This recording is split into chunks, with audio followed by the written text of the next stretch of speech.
What happens when you take a role in Toastmasters on the district leadership and then move on and somebody else succeeds you in that role? My next guest is West Division Director Lamont Boyd. This is Toastmasters in Cars, Getting Breakfast.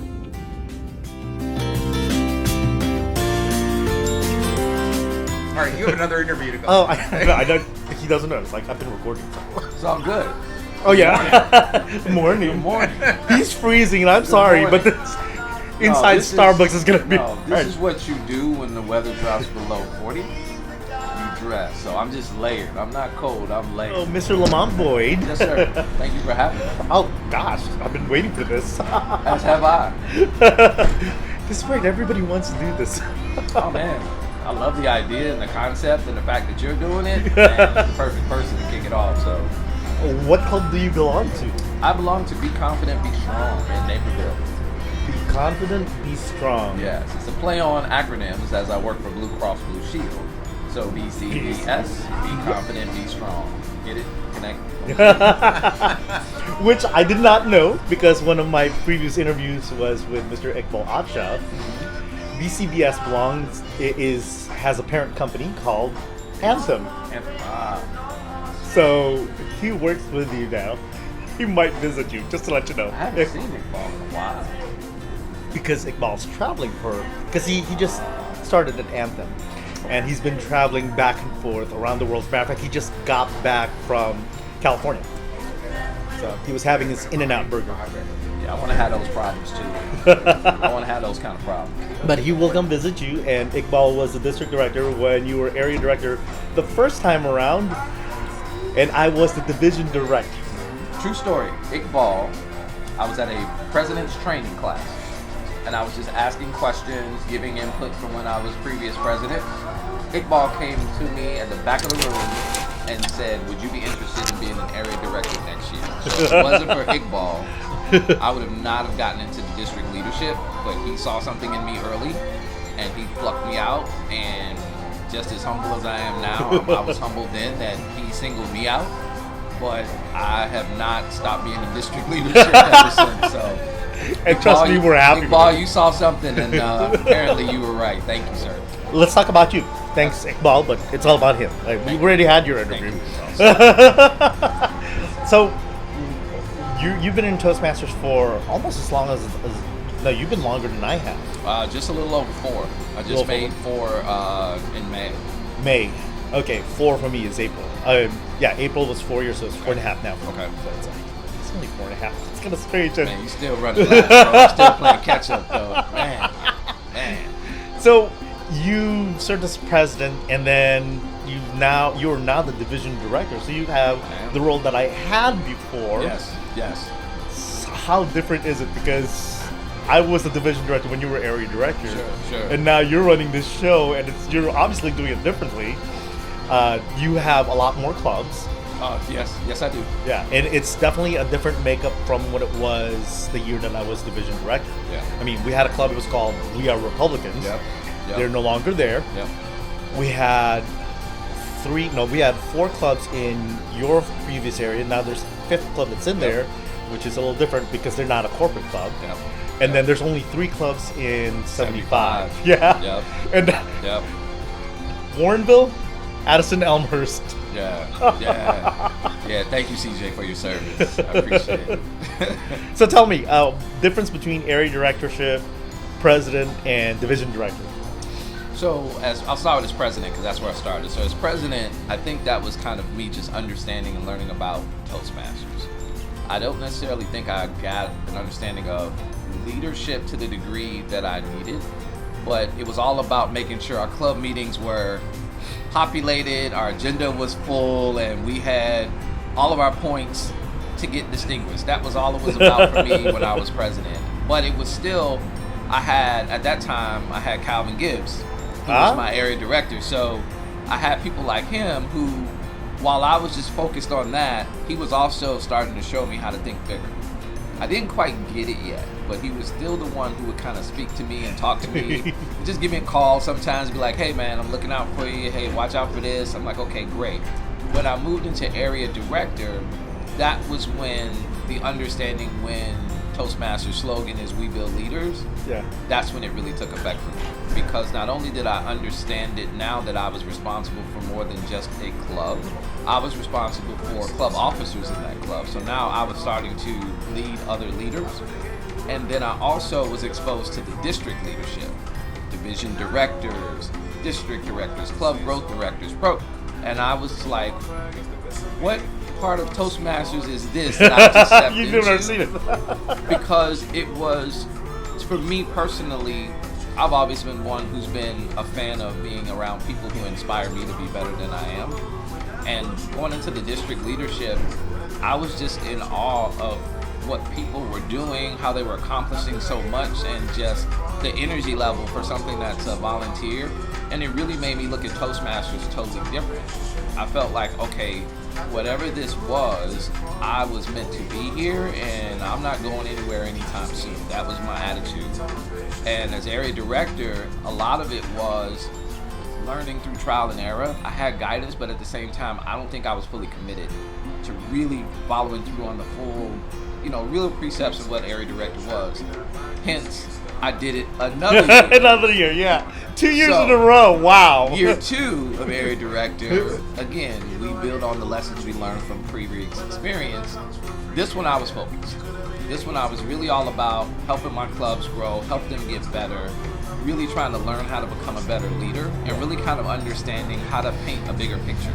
Things like vision, a bigger term strategy were things that were probably weak to me. And I started to try and play with it a little bit.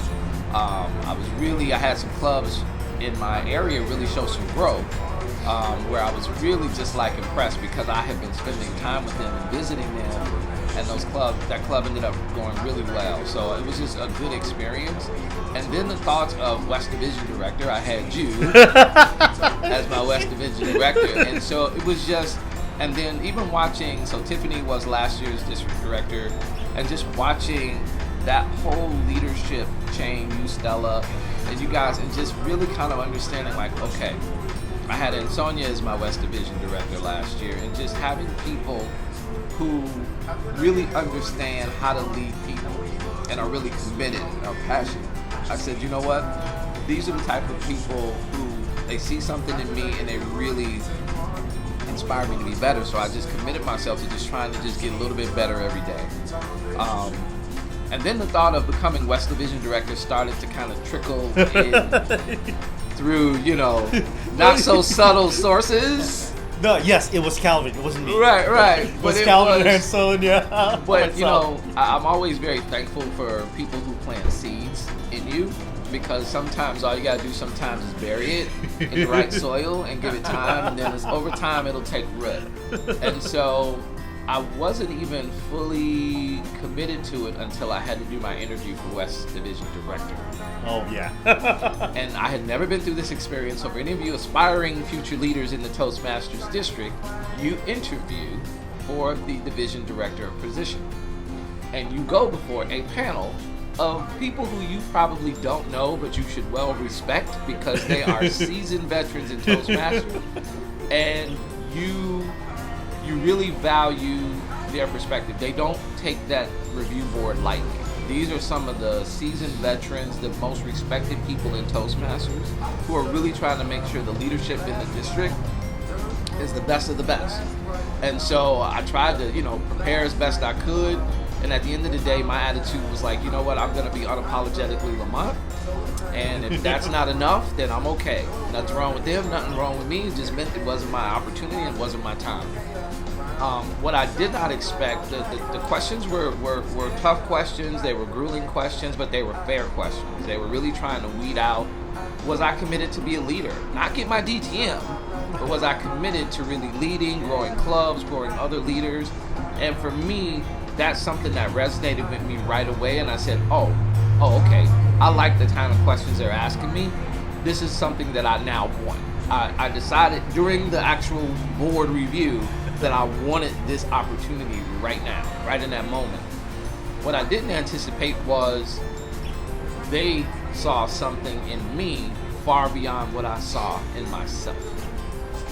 And it was just such a humbling, and I keep using that word, but that's the only way I can describe it, because it's something incredibly amazing when your best is less than what someone else sees in you.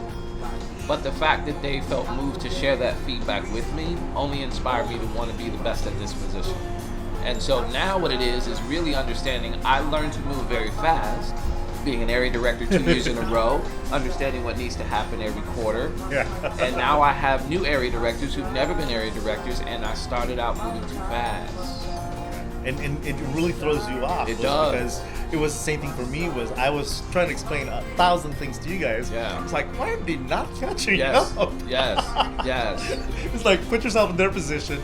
And I think a couple of years of that now as a program quality director, when it came to putting together the contest, it's like, here's the whole packet. Yes. It's like, I will walk with you step by step, and then I will repeat it 2 more times. Yes. And it's like that first lesson of leadership, right? You got to meet people where they are.